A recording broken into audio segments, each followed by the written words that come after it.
Do you know how often a foster kid moves on average? According to Kenneth Camp, in How Many Times Does an Average Foster Child Move, published in 2019, the average kid moves 7 times. Imagine with me for a moment what it would be like to have your life uprooted 7 or more times before the age of 18.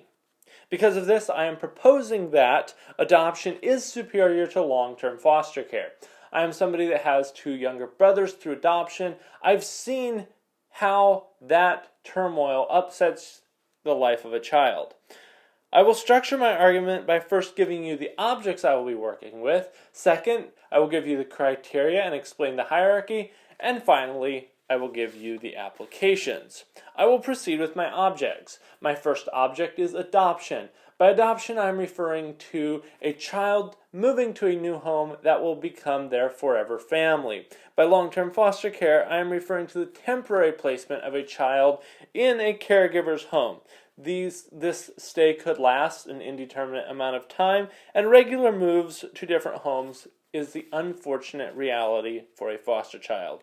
Now that you understand what my objects are, I will proceed with my hierarchy and criteria.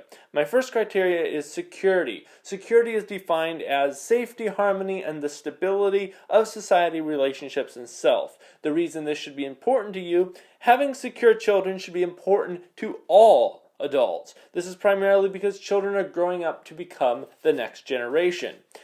My second criteria is universalism, understanding, appreciating, and protecting the welfare of all people. As adults, we have a duty to help those who are less fortunate. This can be done through promoting the best possible options for children in less than ideal situations. Having explained my criteria and hierarchy, I will proceed with my applications. My first application is higher frequency of moves hinders a child's ability to create meaningful relationships. According to Earnhardt and others, in Children of Relationships with Non-Parent Care Providers, a meta-analysis published in 2006, it is clear that young children develop close relationships with their primary non-parent care providers, and that the nature of these relationships could be described as the same as the nature of relationships between child-mother attachments that then produce secure behavior. While these relationships can be built, they are fragile and easily destroyed by a move. This happens regularly when a child is in foster care and quickly will create a child that is no longer interested in creating those relationships.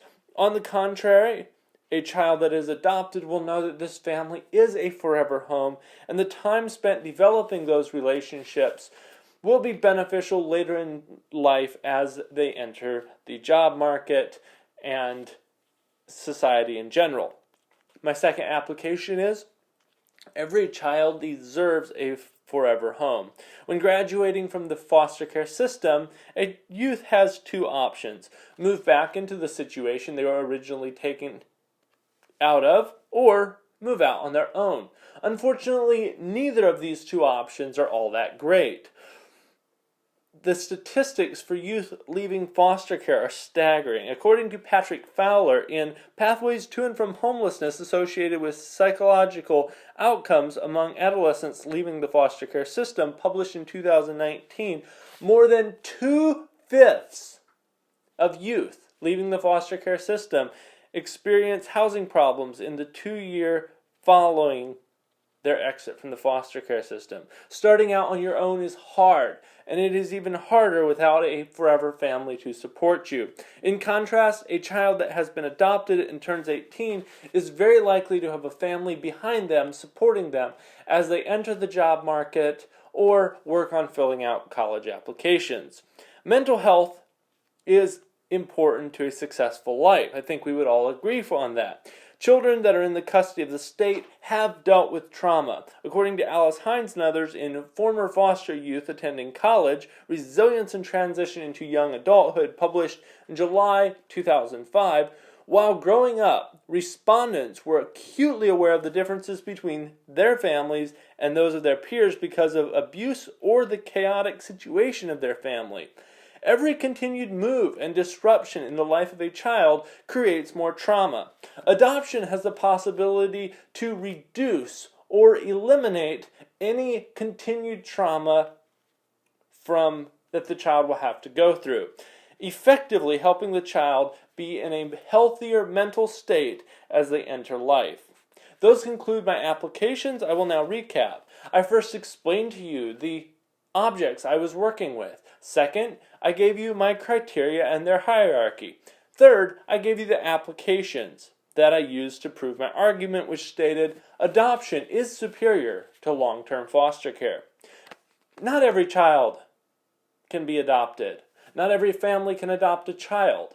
But the thing that each one of you can do is support the people who decide to make that decision.